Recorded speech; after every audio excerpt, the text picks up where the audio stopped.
Thank you for having me in your living room or on your cell phone today. Muscular dystrophy is the disability that we are talking about and confronted with. A disability is a condition that limits a person's movements, their senses or activities. I love to dissect words. When I really thought about the meaning of disable, I realized what it means to make unable or unfit, to weaken or destroy the capability of something, to incapacitate or to take apart. In my mind, I could see how this happens with a person who suffers from muscular dystrophy, literally taken apart and disabled. Please enjoy the following poem written by Emily Pearl Kingsley with me. She wrote it when she learned that her child was disabled. Welcome to Holland. When you're going to have a baby, it's like you're planning a vacation to Italy. You're all excited. You get a whole bunch of guidebooks, you learn a few phrases so you can get around, and then it comes time to pack your bags and head to the airport. Only when you land, the stewardess says, "Welcome to Holland." You look at one another in disbelief and shock, saying, "Holland? What are you talking about? I signed up for Italy." But they explain that there's been a change of plan, that you've landed in Holland, and there you must stay. "But I don't know anything about Holland," you say. "I don't want to stay." But stay, you do.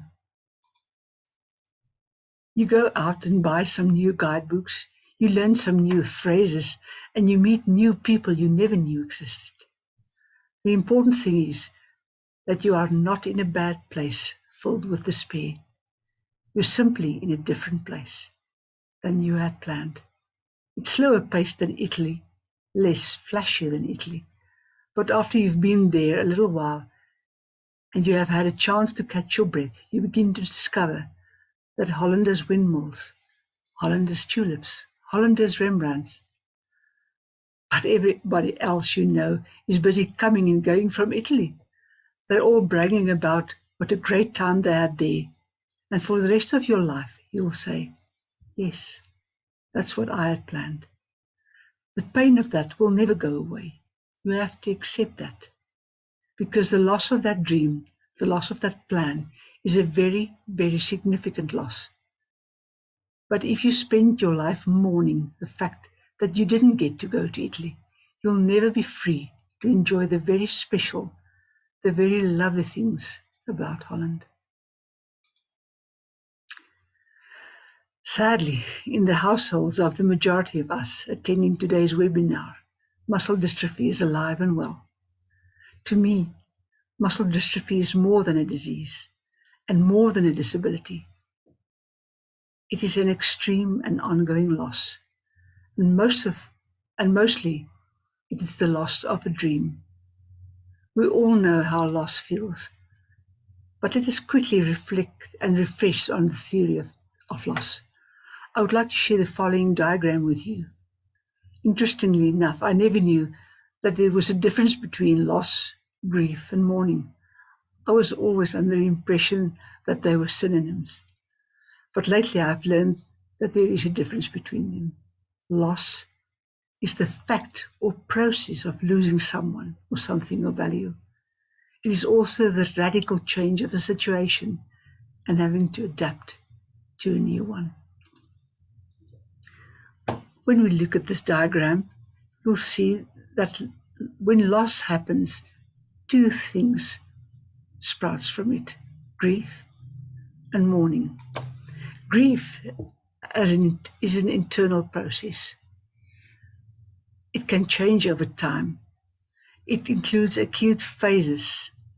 The symptoms can include sadness, the longing to have the person or time before the loss, thoughts and memories of the time that passed before the news. You can experience anxiety and anger. Mourning, on the other hand, is the external expression of loss. Mourning is best defined as acts of outward expression of grief. Some examples of mourning can include the sharing of the stories to keep on telling about the person or the incident, to place photos of the person who is impacted on your Facebook, or place it everywhere in your house. We also know of people who literally goes out in the street lamenting their situation and shouting out. In some communities, people still tore their clothes when they go through a process of mourning. I'm going to stand still for a minute to again focus on what happens to us when we experience loss. And I want to reflect with you on the stages of grief in the process, because in the end, this is where the support of social workers is indispensable. From the person that I am, I can stand still for hours to go through this valley of death, as what the authors described it. This stages of grief concept was written and formed by the Grief Adjustment Guide and published by Q Star Publishers. But to me, it's a very real and basic description of the stages of grief. You will see that there's 4 stages: the first, the second, the third, and the fourth one. Here we see a person, just Mr. Nobody, walking down, not bothering anyone, and then suddenly he experiences loss, and he goes and he falls into this absolute dark pit of grief. Sometimes many people feel that the moment that they experience loss and hurt and they experience the shock, that they would just like to go straight over and just carry on with their lives. But most of the time, people that try to do this just falls back into this pit later on in their lives. But when we go into the first stage, we know that we experience shock. There's numbness, that you feel no emotion. You go into denial. And I can vouch for that. That denial can keep on, even if you're sometimes in stage 4. It's hard to get to the knowledge that this is happening with you. In stage 4, you can really experience feelings like anger, fear, searchings, disorganization, and panic. In terms of fear, C.S. Lewis said such a true thing. He said that he never knew that grief feels so much like fear. One of the things that people have difficulties with is shame in this process. Is they are ashamed that they're feeling like it, that they're ashamed that it happened to them. And then comes guilt. When you think of anybody that goes through these phases to adjust again, I think one of the most important things is to realize that people are with you in this process, or you can lose people in this process as well. People usually come to you, they support you, they bring flowers, they bring food, they come for tea. But suddenly one day you wake up and you feel absolutely lonely. And from loneliness comes isolation. The moment that you feel that you are lonely, that people are not there anymore, that nobody understands you, you can isolate. You can keep people out, or you won't go and reach out to people. Depression is something that we all know is a reality when you go through the stages of grief. And then you get to the phase where you can try to re-enter and to move and to adjust to your previous life. And this can go with trial and error. This is not easy. But in this phase, when you move on to stage 4, you can build new relationships. You meet new people that know what you're talking about and know what you're going through. You can start to learn new strengths that you never knew you had. In your household, new patterns can form, and there's hope. Suddenly you have hope to move on and to get along with your life. When you get to the stage where you really can help other people and where you can reach out to other people, you will know that you are ready to move on with your life and that you have adjusted to it. In comes social work. I wish I could hear your answers on the following questions. When do social workers step in? When is it the right time to contact the social worker or the foundation to help or support you? I would like to think of it as the very first thing that you do after you've received the news or experienced loss. But usually it's not. It's only in the third phase where you are really down and where you feel that everybody left you that you will make contact to a social worker or reach out for help. You might ask what the role of a social worker in a situation like this is.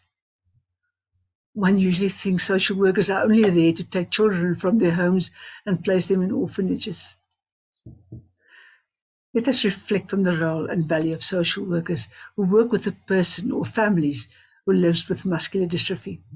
A social worker or auxiliary social worker's role is primarily to support individuals and their families through hard and challenging times.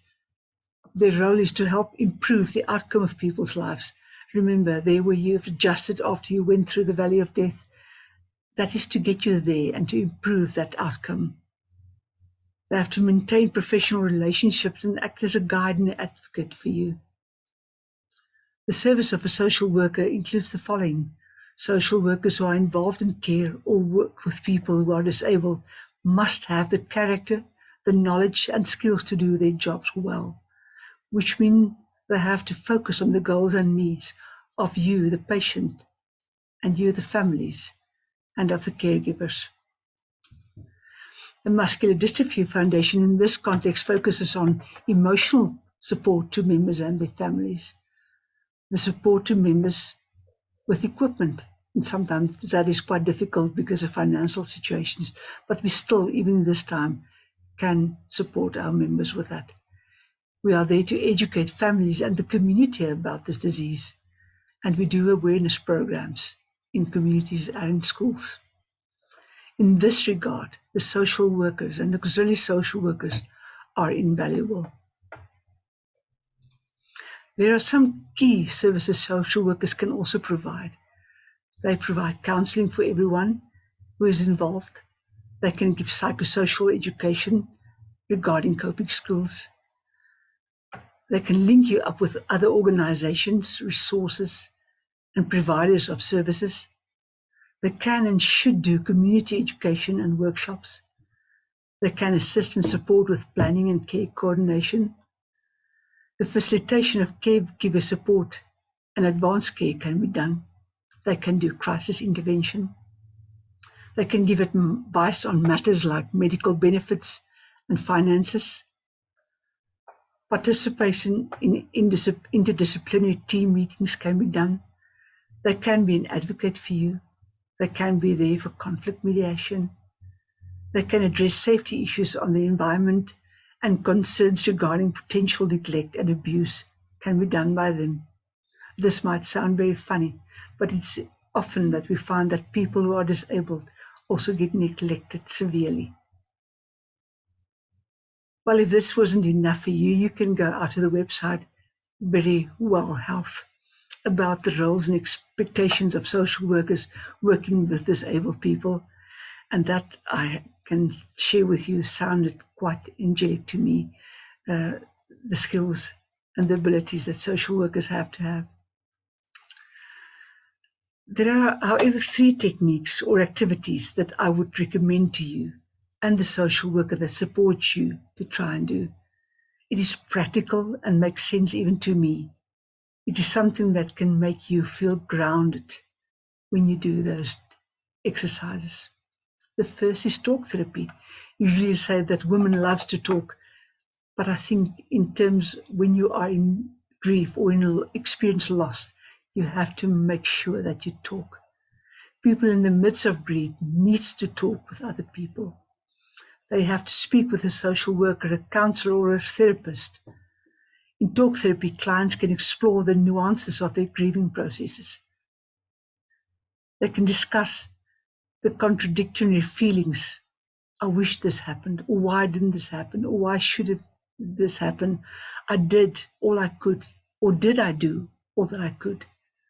They can share memories and learn skills to cope with the loss while moving forward in life. While many social workers adapted their counseling and to phone or virtual meetings during the pandemic, talk therapy and support still helps people to cope. Companioning. Companioning doesn't regularly happen in South African society, but there are some cultures that really can do this, and I can see the value of it. Social workers and counselors and therapists can act as companions for families or members. Companioning involves actively supporting and listening to a client's concerns and validating the person's emotions as real.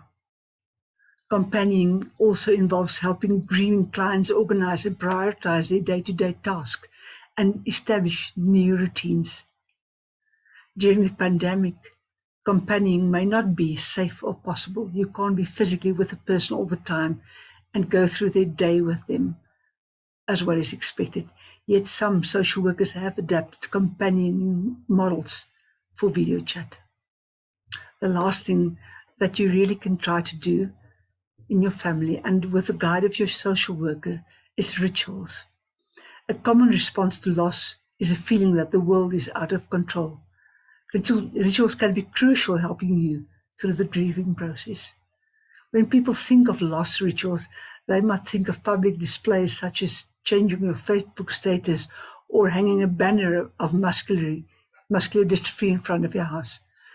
This might be rare to some people because some of us are more private than others. But with the help and guidance of a social worker, you can determine or plan rituals in your home. Part of coming to terms with your new situation is to have public rituals. For example, you can put out a always welcome, always tea inside sign at your door. Hang a green ribbon at your gate because green ribbon is a sign of muscular dystrophy, whilst everyone knows what the pink ribbon means. Rituals can be small, everyday activities, such as lighting a candle on Sunday, or taking turns to play your favorite music on Saturday evenings, to travel to places and to still make memories, to start writing letters to one another and posting it under the pillow, or to plant flowers or to start a sustainable vegetable garden that in itself demonstrates growth and life. These private, personal, and practical actions can help a family to move forward. Rituals can help you to combat feelings of being helpless and powerless. They can also soothe oneself or give you space and time to feel and work through what you feel and what you've lost. To conclude, grieving the child, the disability, your partner, the life you thought you would have, does not mean you do not love what you have.